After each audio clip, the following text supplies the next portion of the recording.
সিয়াম সাধনা, রোজা, এটি হলো অনেক গুনাহের কাফারা স্বরূপ এবং বহুত গুনাহ মাপের কারণ। যেমনটি আল্লাহ রাব্বুল আলামিন নেক কাজগুলিকে অন্যান্য পাপের কাফারা হিসাবে গ্রহণ করেছেন। আল্লাহ পাক সূরা হুদে বলছেন, ইন্নাল হাসানাতি ইযহিবিনাস সাইয়্যাত, নিশ্চয় সৎকর্ম পাপসমূহকে মিটিয়ে দেয়।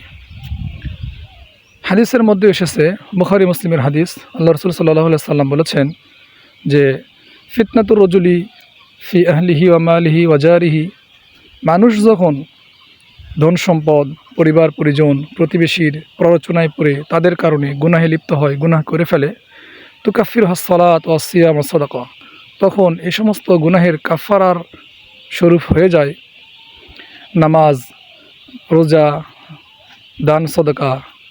এগুলি ওই গুনাহগুলিকে মিটিয়ে দেয়, কাফারা স্বরূপ ধরে নেওয়া হয়, গ্রহণ করা হয়।